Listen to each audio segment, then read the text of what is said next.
Dans le livre du prophète Saë, au chapitre 65, il est dit que si sur une vigne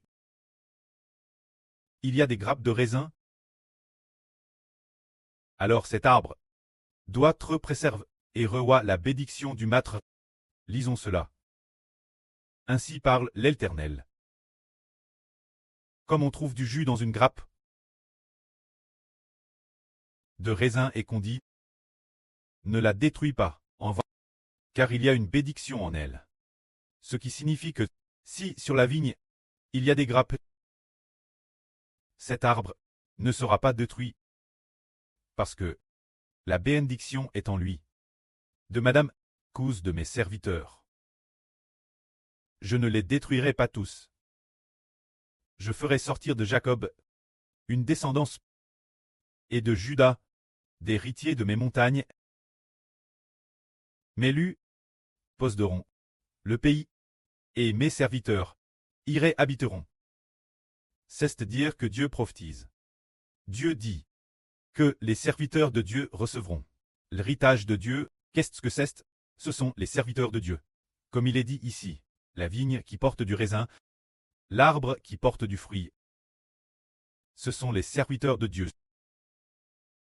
Tout comme le Seigneur Jésus a raconté cette parabole, notre Seigneur a dit, un homme est allé dans sa vigne, et dans cette vigne, il y avait un figuier. Mais cet arbre n'a jamais porté de fruits. Depuis 3 ans, il ne porte pas de fruits. Alors le maître a dit au vigneron, coupe-le. Coupe ce figuier. Ce figuier. Voilà 3 ans que je viens sur cet arbre chercher des fruits, et je n'en trouve pas.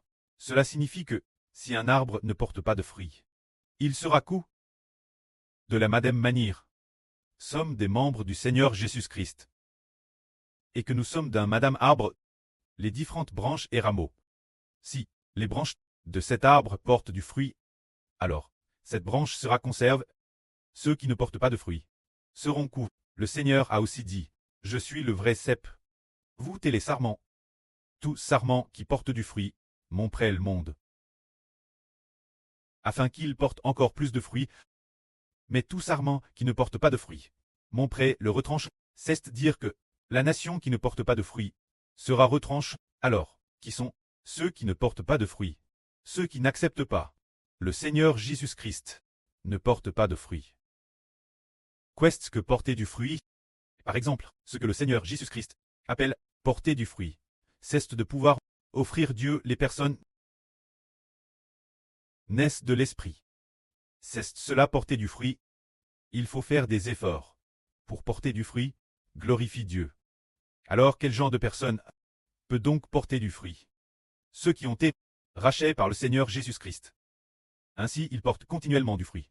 Alors le prêtre dit, oh, ce rameau porte continuellement du fruit, alors je vais l'émonder, et je vais mettre mon autorité et ma puissance sur ce rameau pour qu'il porte encore plus de fruits. C'est-à-dire que, si quelqu'un gagne continuellement des amène plus de personnes au prêtre et au Seigneur, alors le prêtre et le Seigneur vont continuellement donner plus d'autorité, de dons et de puissance, une telle personne, afin qu'elle porte encore plus de fruits. C'est cela porter du fruit. Et très bénie par Dieu. De plus, l'avenir elle va hériter de héritage de Dieu. Hériter des montagnes de Dieu comme héritage. Les montagnes de Dieu. Cela signifie le royaume des cieux, hériter du royaume des cieux comme héritage. C'est la nation qui porte du fruit. Or, le royaume de Dieu a été retiré de l'ancien royaume d'Israël au Moyen-Orient. Pour traits, dont la nation de la nouvelle alliance d'Israël, qui produit du fruit en sa saison.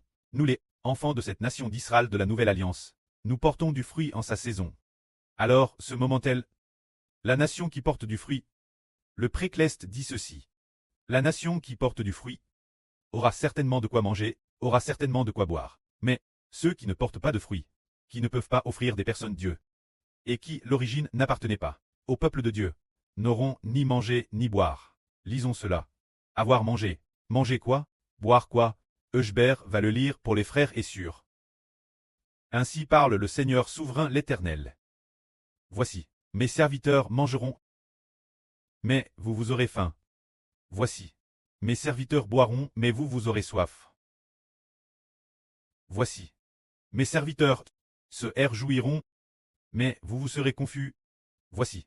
Mes serviteurs chanteront de joie, cause de la joie de leur cœur. Mais vous crierez, cause de la douleur de votre cœur. Et vous grimerez cause d'un esprit bris. C'est dire que le prêtre dit, mes serviteurs mangeront, mes serviteurs boiront. Mais vous aurez faim, vous aurez soif. Qu'est-ce que cela signifie?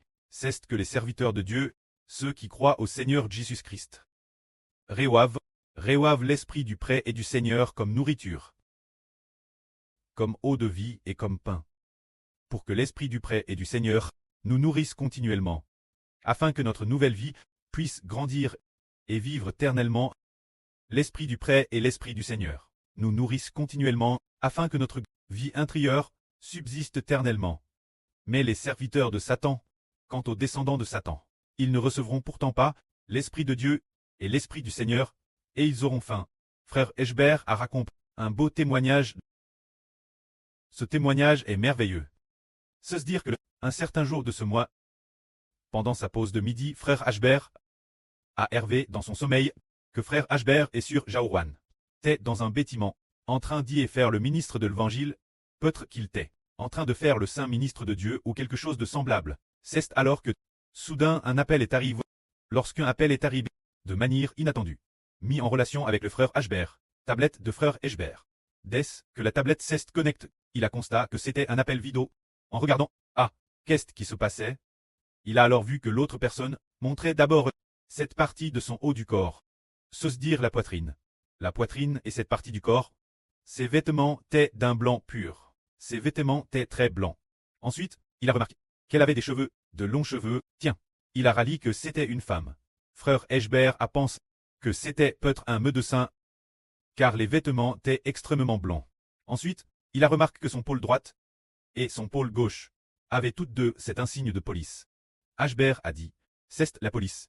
Parce que, frère Eschbert s'est souvenu qu'il y a 2 ou 3 mois, il avait été harté par la police. Alors, il a immédiatement pris la tablette qui l'origine faisait ainsi face au visage de Eschbert. Eschbert a immédiatement tourné la tablette vers le plafond, pour qu'elle ne puisse pas voir.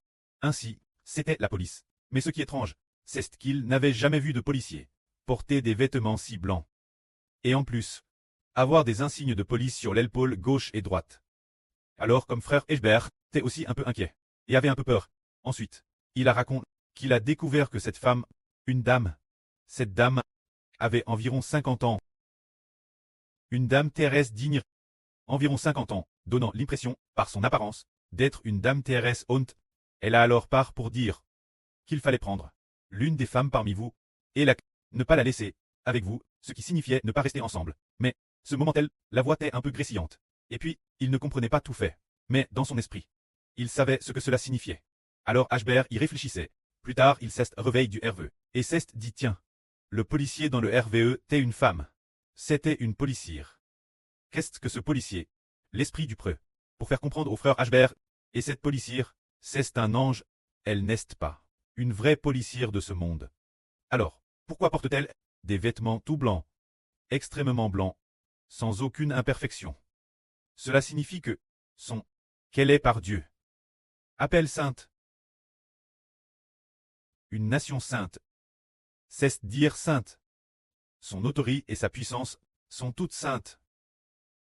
Alors, son autorité et sa puissance sont saintes. C'est pourquoi elle porte des vêtements blancs. Quand cet ange, puisqu'elle est une femme, alors ce qu'elle veut dire, c'est de faire retourner un homme ou une femme, c'est de faire retourner une femme. Plus tard en priant, on a découvert qu'on ne savait pas qui c'était, puis on a découvert qu'il y avait une femme, et cette femme, elle s'appelle lumière de vie. Bien qu'elle ait toujours été baptise, et est toujours cool la vie. Mais curieusement, elle n'a jamais compris la vie. Jamais compris. Au point que, elle envoyait souvent des messages au frère Eschbert disant, elle disait, qu'elle était dans l'Apocalypse. Cette femme enveloppe du soleil. La lune sous ses pieds. Herpetant sans cesse. Quelle était cette femme, et elle a vu dans une vision qu'elle tenait un bébé. Tenait un bébé, et ce bébé avait le visage du frère Eschbert. Nous comprenons tous, n'est-ce pas? Tous les enfants qui coûtent la vie comprennent tous qu'il est impossible qu'elle soit cette femme. Cette femme n'est pas une seule personne. Elle est une nation.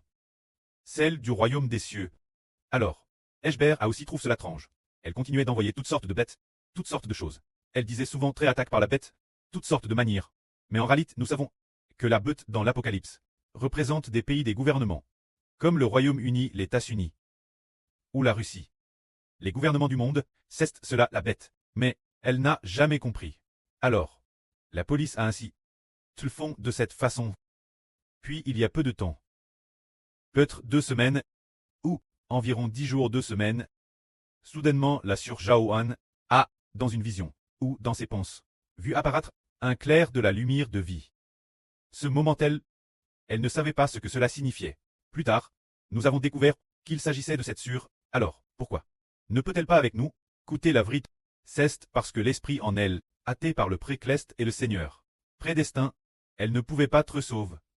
C'est parce que l'esprit en elle est l'esprit d'un autre Dieu, qui est devenu son Dieu.